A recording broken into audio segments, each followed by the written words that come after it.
YouTube. How are you doing on this lovely Wednesday morning? Sometimes I can't even remember what day of the week it is. Like all day long as I was getting ready, I thought it was Friday, and I don't know why. Like I almost even took the trash out and put it by the curb. It's just one of those weeks for me. So welcome to Wednesday. I'm glad you are here and joining us for the Stitch Along, or not Stitch Along, Stitch Marker Mystery. No, geez Louise, Stitch Marker event. Makealong. By this point, we are on day 8. And so if this is the first time you've joined us, welcome. We're glad you're here. The good news is you're going to love today's video. And there are 7 other ones you can go and check out to learn 7 other ways to make stitch markers all ready for you. The link for the blog post detailing everything you need to know for this event will be listed in the video description box below. Simply click on that. It'll take you to the page where it gives all the details about the event. And near the bottom of the page, you'll see each day listed individually with its own link. Click on that, and it will take you to the page with all the details for how to make those stitch markers, including the video that's accompanying it and anything else that you might need. Just so that you guys know, we tried to pick items that you could either get at Joann's, Michael's, or online at Amazon, or direct from the company. These companies have generously given us these items, and we would love for them to know that you are learning more and want to learn more. And so every time you click their stuff, purchase from them, let them know you heard about them from us. That helps them know that their marketing dollars are being well spent, which is very important, especially in today's economy. We're all fighting for those marketing dollars, right? Anyways, so those are the details for the event as a whole. Let me introduce my friend Caitlin. She is here. She is a knitter, a crocheter, a jewelry maker, and she is generally my right-hand woman. The things that I don't do, Caitlin does. Like, she's pretty darn amazing. We make a pretty amazing team, if I say so myself. And so I guess we're going to start off here today and talk about, first off, the resin beads or pieces that we made yesterday. And then we're going to go into fused glass. So it's fused glass that you make at home. Pretty darn amazing. I didn't even know something like this existed. So I am ecstatic to learn more. So with that, I'm going to hand it over to Caitlin. I'm going to make sure that I let Facebook know that we're live and just say hi to all of you. So many people joining us today, Caitlin. Woohoo! I am so excited. I'm glad to have everybody here again. Day 8, I think Marley said. We still have 4 more days, so please keep joining in and having fun with us. I know I'm having fun. I hope you're all learning new things and getting to play around. And we are going to start, when we come down to my workspace, we're going to start and we're going to look at the resin pieces that we did yesterday. We're going to unmold them so you can see how to unmold and what they kind of look like after what we did yesterday. And then we're going to jump into our new technique for today, which is fused glass. And I will just say this is probably the only one that I knew nothing about before getting started. Like all the others, I've at least played with the technique once or twice, or I already had all the materials and do it all the time. But the fused glass was completely new to me. I was a little nervous. We'll go into that. But it is super easy, super fun, and wait till you see what the results are. So give me a second here. I'm going to mute and switch around so you can come down here and I'll show you the resin stuff.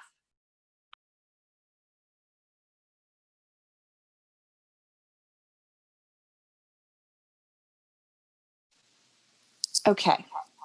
Oops, let me turn that off. Okay, so we should be good. We're down here looking at all the resin.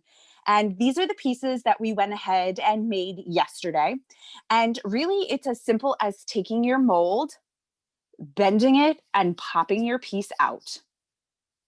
That's it. That's really it. Like, it's hard now. You can't bend this anymore or anything else like that. And even if there's the little piece in here so that it has the hole, you just bend it and you pop it right out, and then it still has your hole to be able to attach your jump rings. And I mean, look at how cool that looks with the gold foil that we put in there. And because I pushed it through, it's just floating around. And I noticed that right here, I mean, it's very small, but I noticed it. So it would bother me. There's a little bit sticking out of the gold leaf. So I'm just going to go back in with my sandpaper, like a really fine grit, and just try to knock that edge off a little bit so that it's more flush. I mean, that is the back side, but still, I like to get it nice and smooth. So that's that. And this piece. And then just to show you what these red pieces came out as. So here's the one side. This piece I went back and I added the gold foil to. So I might use this side because you can see the gold foil a little better, but that's what it looks like. And as you can see, there's a little bit of red on my finger. And so all I'm going to do is I'm just going to take this in a paper towel and I'm just going to rub it to try to get any of the extra red. This one wasn't too bad. It seems to be more like this piece here. You can see there's like a red bubble that came to the top from the color. Oh, you can see some of the color was still left in there from how it was. That's okay. I can just wipe it out. It's just a silicone mold. And I'm just wiping it off. Oh, he's got it on my finger. But see, I'm just wiping it off until you know, it's no longer on the surface anymore. So it might just take a little bit of time to kind of wipe everything down to get it all off. I guess red really wasn't a good color here, guys, but it just works out like that. And then for your overall, the large mold, I just peel this top, the two pieces to get apart. And I'm left with my bowl. Again, I'm going to have to wipe this off because some of the food coloring rose to the outsides, but I'll do that after the video. And then there's a little bit of edge here that you can just pick off. It's just a little bit of the resin that came outside of the mold, but I can just pick it off and then we're good to go. And so that's it. That's all you have to do. So once it's cured for 24 hours, you're ready to take it out. If you're using food coloring, just make sure you wipe it off. Or you're going to get food coloring everywhere for a long time. And that's all there is to it when it comes down to the resin. Any other questions about that before we move on for today? All right. Let me put this stuff aside. I should have brought my wipes with me again today, but that's okay. Oh, one other thing I wanted to show you. I did take one of the little rounds that we made and one of these pieces just to show you how you can drill the hole in. And this made a nice little, sorry guys, it's backwards, a nice little earring here by putting an earring back on it. But this could also be a huge stitch marker or something like that. But so you can totally use these resin pieces in multiple ways. All right, so let's talk about what we're going to do today. And we're going to be fusing glass. If you know anything about glass and fusing glass, you'll know that it has to go into a kiln. And guess what? We're doing it in our microwave. Yes, you heard me right. This can all be done in your house with your microwave and some glass, and you can get these really cute pendants. That's like crazy. Like you showed me the picture. I was like, what is she doing? This is so nuts. I know I told my dad and he said, don't burn the house down. I said, thanks, Dad. I know that is not covered in any of the business side of stuff. Yeah, no. He's like, that's not covered by insurance. I said, yeah, okay. So awesome. So awesome. Yeah. So before we start talking about this, let's just review making stitch markers. We've been using jump rings on the top of ours to make knit stitch markers that slide right over your knitting needle, which is great. But you also have the option, if you want to do crochet, to get what's called a lobster clasp. And this little piece that's sticking out on that side, you use your thumb to pull it down and it opens it up. And then you can slip it right onto your stitches, and you can get these in all sizes. This is a fairly small one that you might want to use for like lace work, but you can get them larger to use for bigger stitches. Or another great option is to go with a hinged ear hook or earring finding. You can just open it up with the hinge, you slide your stitches through there and close it up. Or you can just slide this directly over your needle as well. So these are really great for both knit and crochet. Okay, so we got that out of the way. So now let's talk about fusing our glass. I'm trying to think. Okay, we'll just go with this. So basically, when you fuse glass, you're taking pieces of glass, you're putting them and layering them together, and then you're heating them up, and they basically melt together. And there's a couple different ways that you can fuse glass. You can do a very fine melting that you would still be able to see the texture. Like if you can see, I have my base white piece, then I have a blue, a yellow, and a red. So those colors are 3 pieces that I stuck on top. Oh, my glue was not dry yet, guys. Oops. This is why you need to let your glue dry for 24 hours. I stuck it on top of my white and fused it. And the first time you fuse it through, you're still going to see bumps. Like you're going to still see the pieces on top of it, but they're going to be fused together that they won't fall off. If you fuse it longer, it melts all together. So now this is all like one piece. It's all melted together. So you can fuse it a little bit and you'd still have texture, which you see in a lot of like decorative pieces, like ornaments and things like that. Or you can fuse it all the way and have it go all the way in. Okay. So we'll talk about that more as we keep going. Go ahead, Marley. You're on mute. I said it's funny that sorry, I double mute myself trying to make it so that it doesn't go to my face. I said it's funny you talk about ornaments and decorations like that, because I know my mom has a lot of antique glass ornaments and she's always heartbroken when they break. But now I wonder if we could use that glass to maybe do this technique to like repurpose them, or do you have to have special glass? I would I don't know. I'm not a glass expert. The only thing I do want to say is old glass can have lead in it, which I would not want to play around with. No, never mind then. Yeah, so I wouldn't use, you can use like glass bottles, like from your wine bottles and things like that, and that'll be just fine. But the old glass can have lead in it, and that's what would scare me about trying to... So I wouldn't even have thought of that. So I'm glad I brought that up, because I wouldn't have thought about it at all. Yeah, and you do have to consider what glass you're using. Let me get the exact terminology right so that I say this properly. What is it? Your EOS, I think it is. No, COE. Kind of close. Your COE is your coefficient of expansion. And so you need to have your glass have the same COE, or when you heat it, one's going to heat up faster than another. And when it cools back down, it could break. How interesting is this? In the chat room, Kathy Blossom says that she has a kiln, and that is the first thing that all men seem to say is don't burn the house down. They expect it to explode. So it's kind of funny. Tracy Ludwig says, ooh, very good idea, Tracy. She says I could put the old glass into some resin and repurpose. Look at her combining the crafts. Tracy's a girl after my own heart. All right, I'm going back to just your hand view. Okay, so I want to show you this. This is what we're going to be using today. Maybe if you can see it. Well, it's called a Fuse Works. Can you go back to my face so I can just show the whole box? And this is the kit that we're going to be using today. So you get everything that you need to be able to make these all in one box, and you don't have to go and try to piecemeal it together and find the pieces. You can, and as always, prices change, especially when you're on Amazon, but I still found this to be a better price to get everything that I needed together, rather than trying to buy bits and pieces and making sure it's all the proper thing. Like, you know, all the glass can go together in this, especially as a beginner and not knowing much else. So this is what we're using today. And it's the Fuse Works microwave kiln kit, and it's from Diamond Tech. And so this is in the blog post that's going to go live after this. So you'll have the link there as well. And if you search on Amazon, you'll see a bunch of others as well. So have fun. There's lots of glasses. Okay. So you're also going to need some sort of hot pad or trivet. And this is going to be used as you transfer around your glass pieces, because you don't want to burn your surfaces.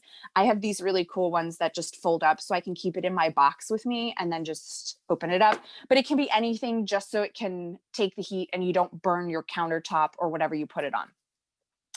Obviously, you're going to need a microwave because it's a microwave kiln. We're not actually going to microwave anything today. We're just going to talk about the theory behind it and how it works, and then show you finished and starting. Like, we're going to go through the process, and the only thing we're not going to do is the actual melting. Okay.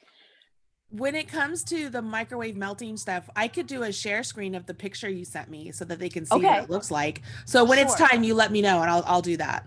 Okay. All right, go into your hands. Yeah, you also need special gloves. Now these come with the kit and these are really great. This is so you don't burn yourself because it gets really, really hot.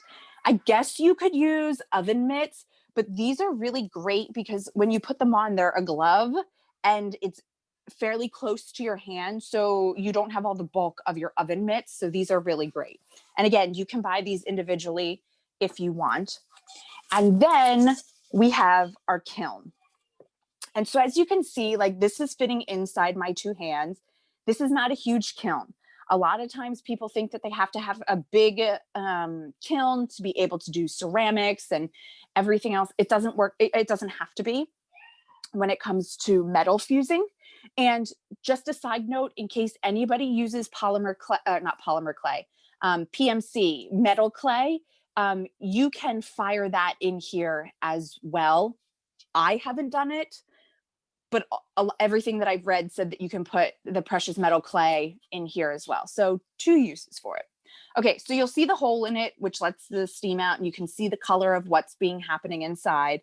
And then you'll open it up, and inside your kiln, you have this special coating in here that holds all the heat into your kiln. And this is kind of like a pumice, or if you've ever used a fire brick before, this is like the same material as a fire brick, which you would use in soldering and things like that.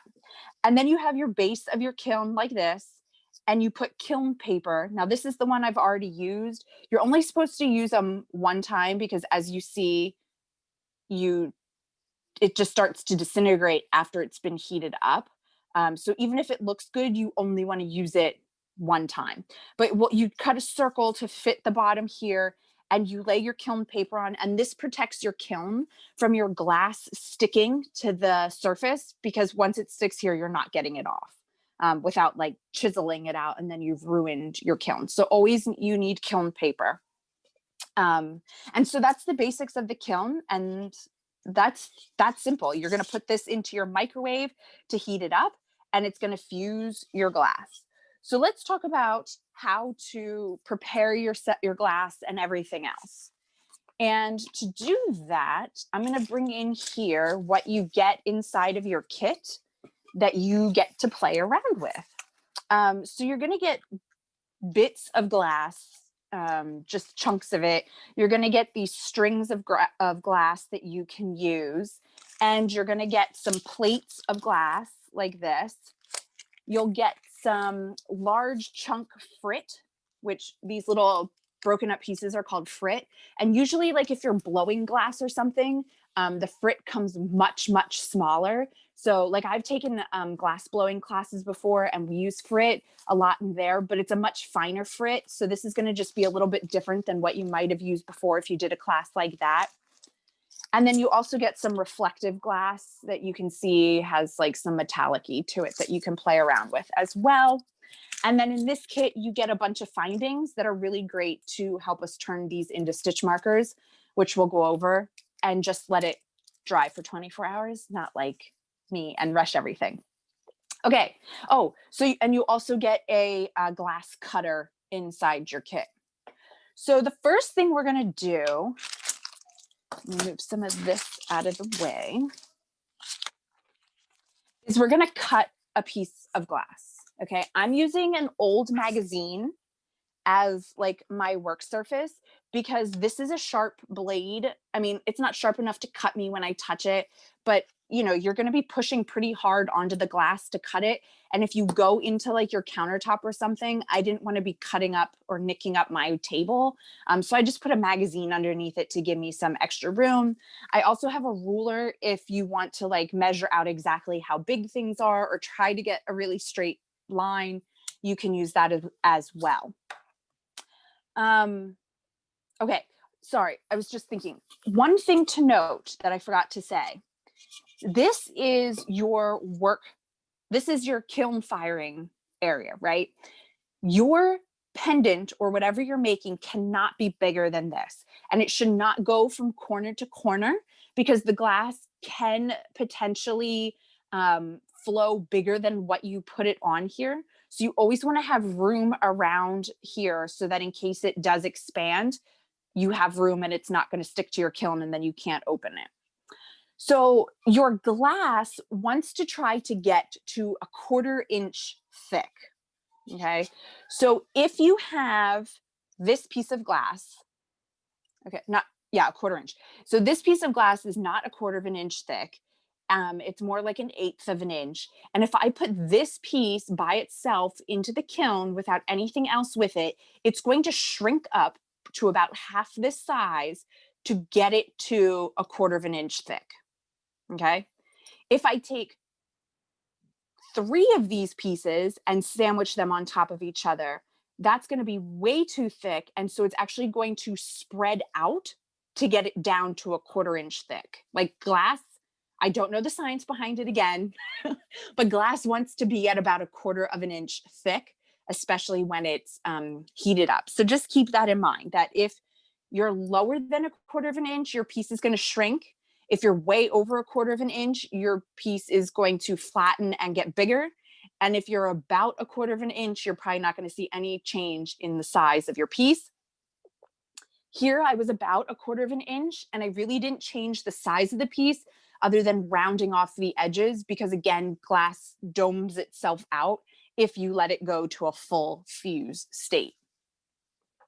Okay, so I also made these matching ones because, again, I have to talk about jewelry, but you can make matching pieces that you can then turn into earrings, or you can make matching stitch markers. So like a blue circle could mean, I don't know, a knit front and back, and then you could have a green one that is make one left, so that you can use it differently each time.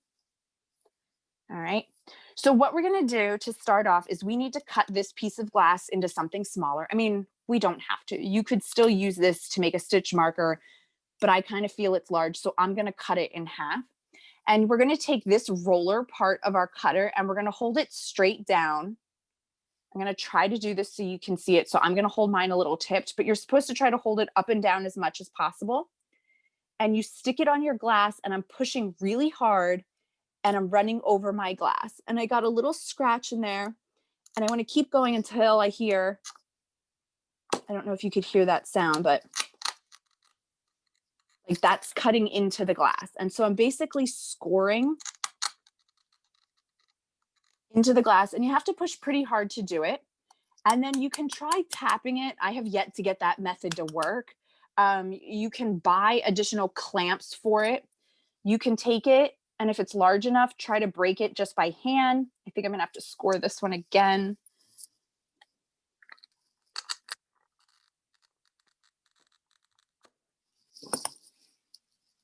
Or you can stick it into your cutter here, just into one of the slots like this, and bend it.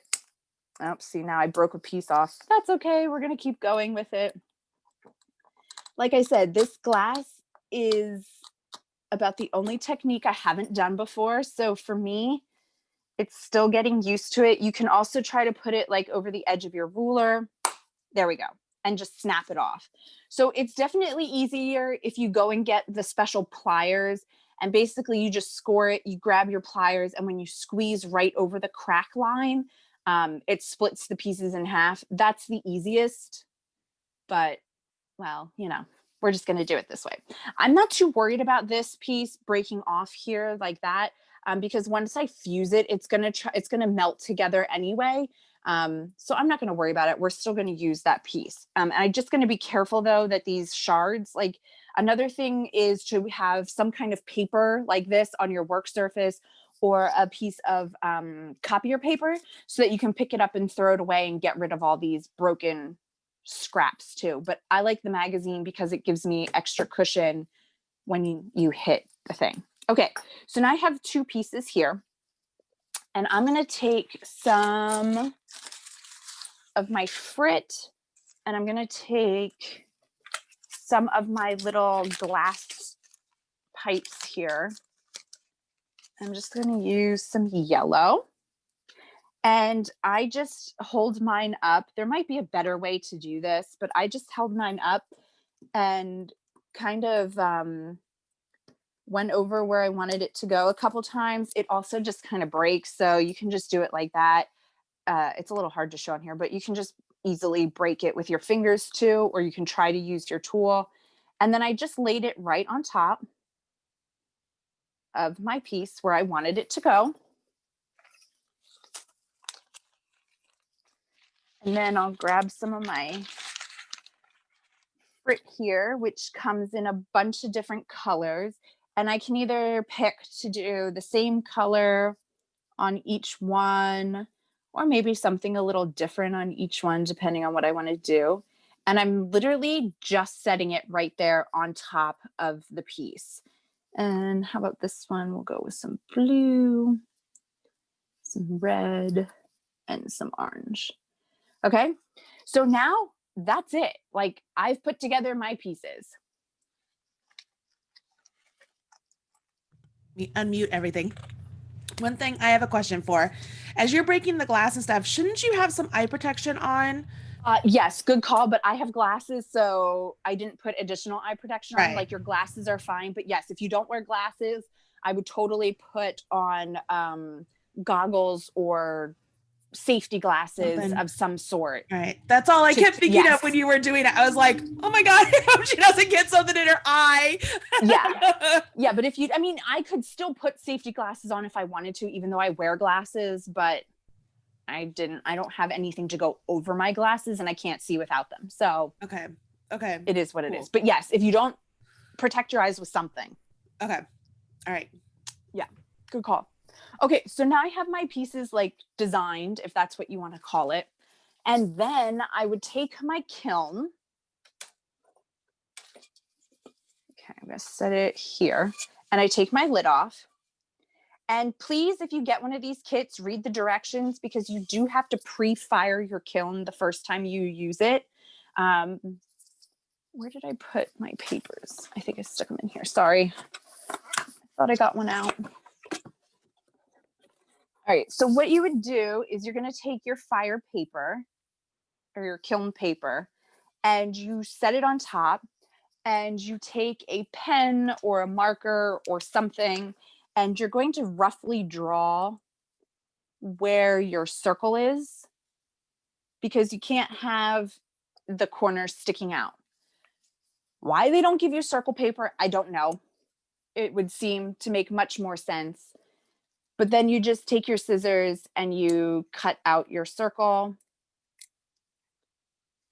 like so. You're a little bit out of frame, just so you know. Don't worry, you didn't miss much. It was just cutting a circle. And then I'm putting that on my kiln, although this side is still a little out, so I'm going to just trim that off. Okay, so I put that here on my kiln, and as you can see, like, I obviously didn't get a perfect circle, so I just want to make sure when I put my pieces on, I don't let it touch that part of the kiln base so that it doesn't melt. Then I'm going to carefully pick up my pieces and set them on my kiln, just like this. Okay, and then a lot of people seem to put their lid on at this point. Let me move it this way. A lot of people seem to put their lid on at this point. I don't do that. And I don't do that because I can't see what happens to the pieces. So I like to put it into the microwave just like this. I just stick it in my microwave, right? And then I take my lid and I stick it on top inside the microwave so that I can see that those pieces are exactly where I want it as I transferred it from my workstation into the microwave. Now, this hole in the top is going to be your friend as you microwave. You'll put this in your microwave for 3 minutes, and you always start with 3 minutes. You don't go longer than that because it's just a good start. You can see if you just got a quick fuse, a simple fuse to it, but you'll start to see inside this hole that it's going to glow red and then an orange color. And when it hits that orange color, you know that it's fused. And then you would slowly, let me try to see if I can show this. So pretend this is in my microwave. You wear your gloves and you slowly just pick it up a little bit, enough that I can see inside here to see if my glass has done anything. And you would notice that you won't have such jagged edges here they'll start to be melting together. So I know that's working. And then I keep the lid back on, and I microwave it again in 1 minute or 30-second increments, depending on how far it is. And so that's what I did with my pieces. They went in for 3 minutes, and then I put them in another minute. And Marley, we can show that image in just a second, or go ahead, pull that up. And Marley will show you the image of what it looked like when I peeked into my kiln after the second microwave. Right. And you can see there how it's like molten, and it has gone to that nice bubbly on the top, and you'll see the molten color there. So you're not going to be able to see the colors that you put into your piece anymore. They're still there, but it's so hot that you won't notice it. You'll just see like the bubbles, and that's how you know you have a full fuse. If you didn't have a full fuse and you just had the beginning of the fuse to it, you would still see the texture to it. I should have taken a picture the first time I looked, but I didn't think of it. That's so cool. Yeah. That really, like you said that to me, I was like, that is the coolest thing. Yeah. So you can see I made all 5 of my pieces. Let me put all 5 of them. I'll put them down here in this white section. I made all 5. Here, it's like, where'd the other one go? I put all of these into the kiln at the same time. So you could do that. Can you hold those up to the camera a little bit? Yeah. Or just like, okay. Even with this, I would still probably put at least 1 more in here, if not 2, depending on the size of the other ones. Because again, once I use that kiln paper, I can't use it anymore. So in my opinion, I want to get as many as I can in at one time to use up my paper wisely. So these are the pieces that I did. And these were just white with a piece of blue frit on it. This I did the same way I just showed you. The yellow on the side is the tube. And then I did a red and a blue piece of frit. Here, I did a blue, and I did the light blue that we used in the sample that I was showing you, which actually turned out purple, and an orange. And this one, I used a clear green, and I put a piece of orange on the top. And so you can get some really great color looks. If you have more talent than I do, you could probably make really cool designs. But again, I just started trying this for this project, so I'm by no means an expert in making designs. But that's what they look like. Dude, that is the coolest thing. So fun. I mean, the fact that you were able to do that at home is so interesting. Like, I would have never thought of even anything like that. Like, it is super neat. So people are looking at it, like they're like, oh my gosh, that the kiln looks hot. So the image, that isn't that image awesome, you guys? It is so neat. People are saying this is fantastic. This looks so cool.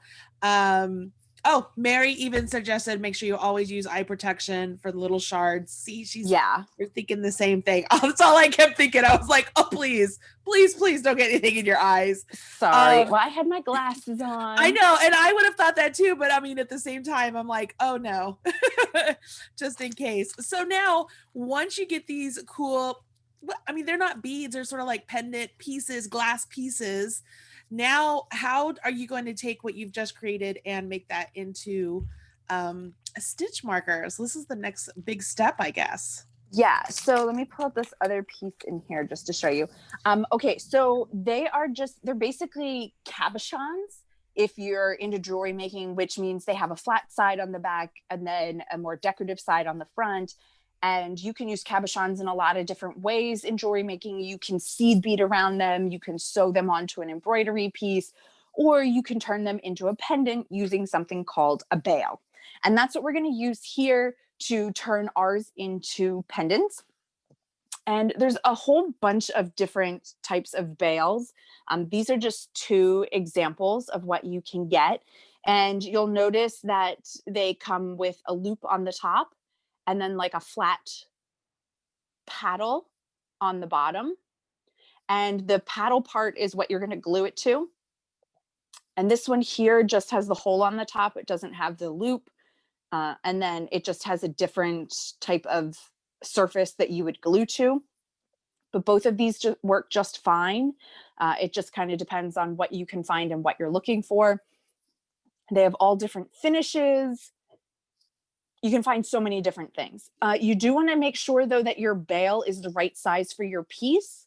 I wouldn't want to go with much larger of a bale for these size pieces because you'll start to see them around the outside of the piece that you made. Okay. So what we're going to do is I'm going to show you how I put these together. Oh, first of all, let me tell you this. So when you heat your pieces, you have to leave them in your kiln for a half an hour out of the microwave without opening it. Like you cannot open your kiln more than just a crack to check it after it's done. If you open it all the way or leave it cracked too long, you will break your piece because it has to go through what's called an annealing process where it slowly brings the temperature down. It's the same as like a lamp, glass lampwork beads, which I've done, and that is so much fun to do. It's using a torch. You do all the cool stuff. Like, what the heck? I want to come do this stuff. This is fantastic. Well, that you can't do it. You can do that at your house, but like you need a huge setup. So I went and took a class. No, I would totally go take a class and do that. That's awesome. Yeah, it was so much fun. But so when this is annealed, so you leave it in for a half an hour, then you open the lid and leave it in for another half an hour just so that it comes down enough in temperature that you can touch it. And then you might notice like this one, I don't know if you can see here, it's got a little bit of a sharp edge right here on the corners that just didn't go away when it melted down. And all I'm going to do is I'm going to take a file. You could use a file. This is a jewelry file that I have from when I was in college. I took a soldering class. And so I have a bunch of these tools to be able to do that. But you could also use sandpaper and just like use a wet, dry sandpaper, get it a tad bit wet, just like you would with the polymer clay that we talked about, and just kind of knock off the edges a little bit. Now, if you have a really sharp edge or something, you're going to probably just want to stick straight with the sandpaper and go with a heavier grit. But because this is just a little bit, I'm just going to kind of file the edges off a little. While you're filing, I want to say that first off, I've been joking around in the chat room constantly over the last several days that Caitlin has all the fun tools. And you're just proving it yet again that Caitlin has all the fun tools. And Chris Lopez just said, is there any craft that Caitlin doesn't do? Because that's kind of how I feel. I'm like, you're like, I've soldered, I've never done any of this stuff. I play with yarn. That's what I do. Oh, I didn't mean to do that. Sorry, guys. And I mean, it's just amazing. And while you're doing that, I'm going to also mention that we have Josie Moore here again today. And if you remember, Josie was here also yesterday with the resin, and she had a lot of input coming in with that. But she says that the science of why the glass wants to be a certain thickness is that the liquid surface tension is just like a drop of water. So there is your answer there as to why that would be. I don't even know what that means, but I'm just spreading the knowledge.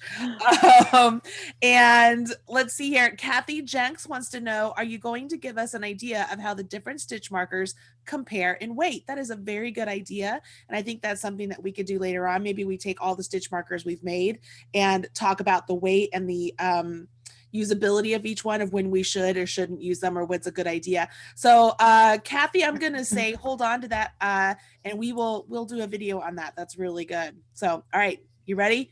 Yeah. Ooh, you got some good glue there. Yes, I still have my B7000. It's almost gone, guys, so I'm gonna have to switch over to something else sometime soon, but that's okay. I want to use it up anyway. And I'm using this because this is an epoxy glue. And so it's going to give me a really great connection, especially with the metal. I would not use super glue for this. You're going to want to use something more of a jeweler's glue to be able to glue the surfaces. Something else to note that you will notice on the back side of your piece, it's a little bit textured. That might change depending on what paper you put into your kiln, because like the replacements, you can get different papers for. I'm not worried about that texture. I actually prefer that it's there because it's going to give me extra surface for my glue to stick to instead of a super smooth to super smooth surface. So it's a good thing, I feel, to have that texture. Okay, so I'm going to use this bale, to the one just like this, to go ahead and glue these two pieces together. And I'm going to put my glue onto my bale, not my glass piece because this is the smaller of the two. So I always feel that it's better. I mean, you could have a different opinion, but I feel it's better to put it on the smaller piece because if I put it on the larger piece, there's more tendency for me to put more on and then it just runs everywhere. Okay, so I just take my glue and I'm going to just put some glue right here around the edge. And I'm not getting a ton of glue, just enough to kind of cover it. I'm going to put a couple dots up here at the top because there's not quite enough room to do a full line, and just kind of rub it in. And then I'm going to wipe my glue off on my paper and close it up so that it doesn't ooze everywhere. And then I'm going to take my piece and I'm just going to set it right onto my bale. And I'm going to just slide it around until I get it where I want it to be. Make sure you don't cover up your hole. Okay, I feel like that's pretty straight. So let me pull this up for you. So you can see that my bale is now on there. And I'm just double checking that it's pretty centered and I don't see any parts of the bale sticking out from behind, which I don't. And so that's what it looks like. And don't do what I did. Let it set for a full 24 hours before you touch your glue.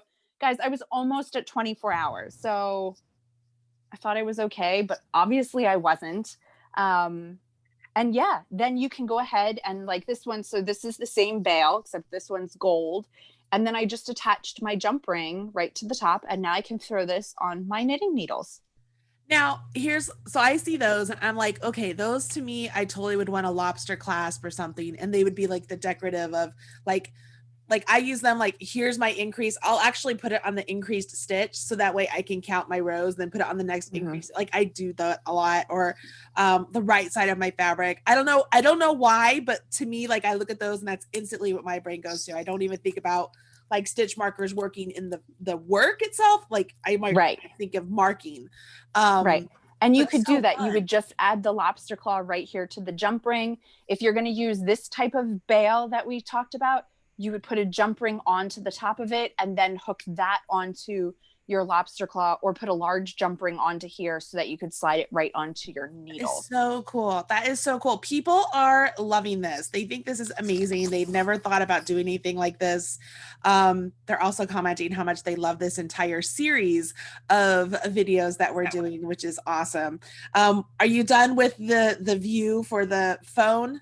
Think so, yes. All right, so I am going to make it so it is just you and I, and here we are. So since this is the first time you've done this, what was something that surprised you, or something that you learned the most? Do you know what I mean? I don't know that it surprised me, because I know this already about myself, but the thing that frustrates me about this technique is that it is very hard to control the glass. And especially because you're putting it in a kiln. So if you've ever done the lamp work glass beads, you're working it onto a mandrel. And so you are specifically putting the glass where you want it to go as you make your bead. Now, if you're a novice like me, I still had problems with where my glass was going, but I was still very much in control over where it went. Here, I put it in the kiln and I just have to let it go. And also, I don't quite know what's going to happen when I put multiple pieces together. Like, is one going to overpower another, or what's going to happen? And I mean, it's a really cool thing because you get a surprise when you open up your kiln and everything. But again, for me, if you want to have like a nice pattern to it, it's not as controllable as some of the other mediums that we've been using. Interesting. I thought it was really like, so, I mean, I've heard the word kiln so many times. I don't even know what one really looks like. Like, I know that like Poly Studios, they have a kiln, because they make all their pottery. So I didn't even, like, I looked at that without knowing anything, the picture you sent me, and I was like, oh, it looks like styrofoam. Like, until you told me that it was like a pumice, I would have never known. Like, I just had Don't put styrofoam in your microwave. No. Well, that's why I was a little bit like, I was like, that's really interesting. How's this going to work? But, it's so, I don't know. There's so many crafts out there that, I mean, you could really just go down a rabbit hole and just learn so many things. I mean, that's how I've always felt with jewelry making in general. So, I mean, I dabble with it, and I dabble probably more than just the average dabbler, because I really like it. It's fun, but I've never even thought about doing something like this. How did you learn about this? So I've always seen fused glass classes when I would go do my glass blowing or the lampwork beads, and I always thought it was very fascinating. And I always wondered, like, you can do stained glass at home, because that's Really? just using a soldering torch and not, excuse me, I shouldn't even say a torch, because you can do it with just a soldering stick, which is like what my husband uses to solder things. And so you're not using a flame or anything else. You're just using a metal rod that gets super hot. So you can do that at home. And I said, I wonder if you can fuse glass at home. And so I started researching it and found a microwave kiln. And I was like, well, that's amazing. Because I mean, you can fuse glass at home, but usually kilns are at least this big if you're fusing glass, if not bigger.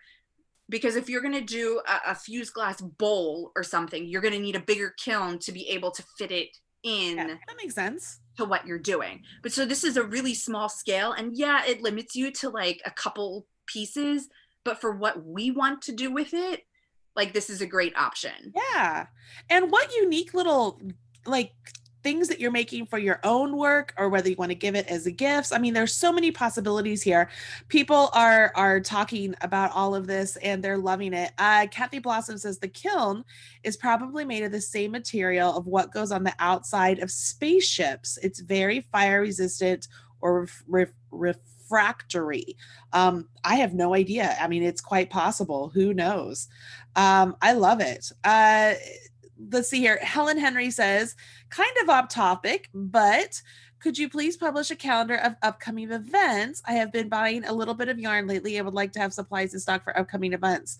Helen, we do the best we can. Half the time we'll hear about an event like a week before it's an event. Or poor Caitlin, I'll say, hey, I'm doing something tomorrow. And she's like, oh, okay. So yes, we will try and do that and get you guys as up to date as possible. So yeah, I hear you. I absolutely hear you. Kathy Blossom, so the one that just mentioned the spaceships, the same materials outside the spaceships. She says that she's a potter and she has several types of kilns made from different materials. So Kathy, you would probably be a really good person to come on and do, what did we say? Like Marley's Minions Make, like teach us how to do different things. Like that would be really fun. I have a feeling that Josie Moore would actually be really good too. Just have a little bit of a feeling there. So many crafty people in this world, so many crafts that we can do in this world. It's amazing, and I love that we're able to dabble in different crafts and bring them back to what we love and work on together. Do you feel the same way? Yeah, totally. I mean, this is such a fun way to get to do something that's different but yet justifiable, I think, because Yeah. you can use it for something you're already doing. Right. And just a note too, I haven't done it because again, I'm brand new to this and I'm only using the supplies in the kit because I know they're safe. But I did see that you can use marbles in your kiln. And so they go from a round to just a flat, like a domed piece and everything. They're a little bit harder to work with because they are round, but you can also use those glass like pebble things, although they're already kind of the shape anyway, but maybe adding color in.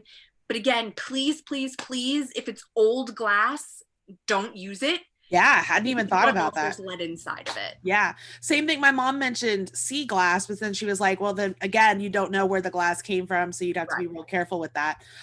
So yeah, I wouldn't even have thought of that. So I'm glad we brought that up because I wouldn't have known at all. I just had a question and I totally left my brain. I hate it when that happens. It'll come back. Let's see. You're talking about the excitement, glass. I don't know. It'll come back eventually. I don't know.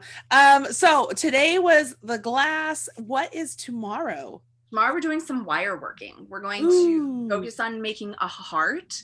Are we going to use the jig? No. Oh, we're doing I love the Beetle-on jig. That is so fun. We need to do another one of those shawl pin things here on YouTube because that was so fun. Yeah.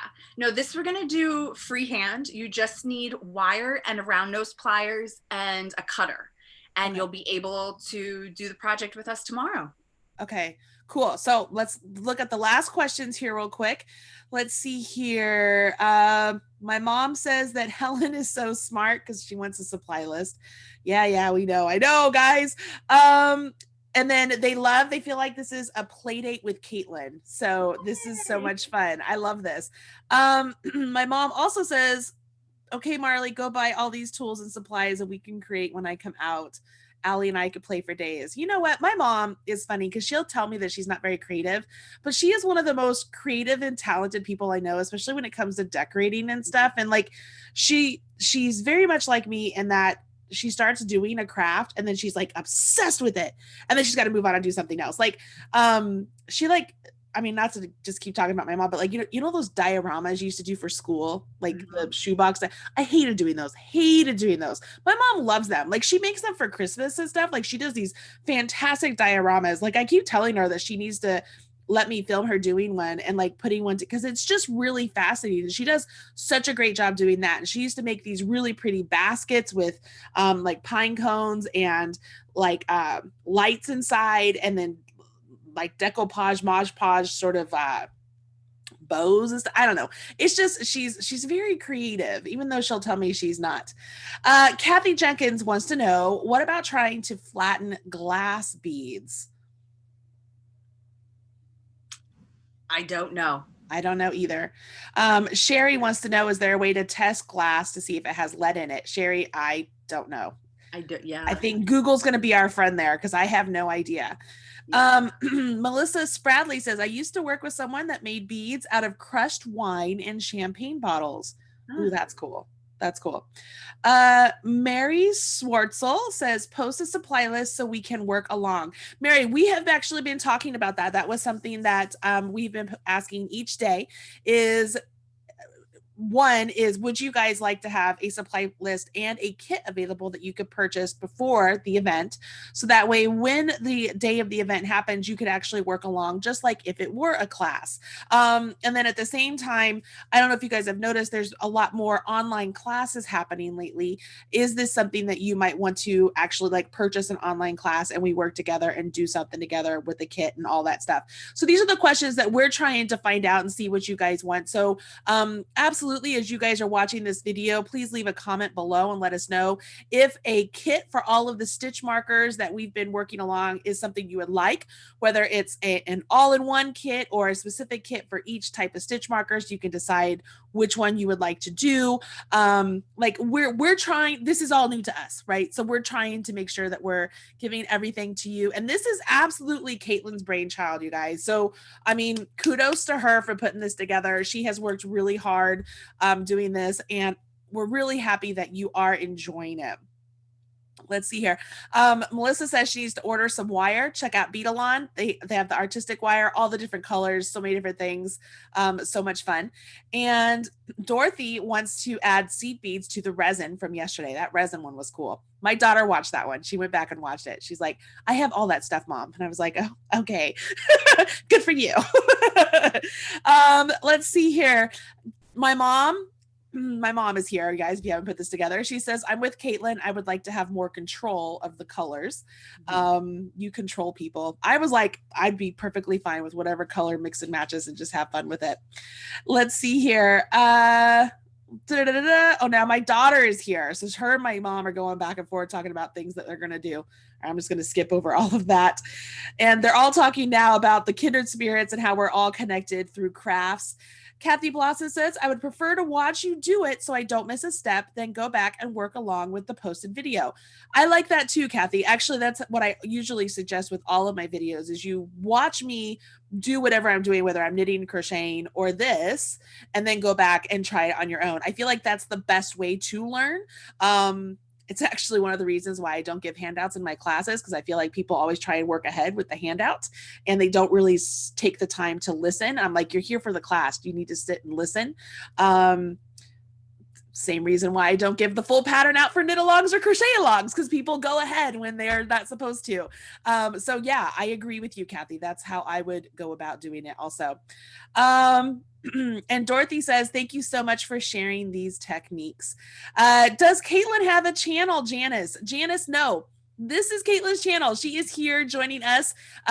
Whenever Caitlin wants to come on here and teach us new things, she's always welcome to come here. So I have put all of these videos in a playlist on the Marley Bird YouTube channel.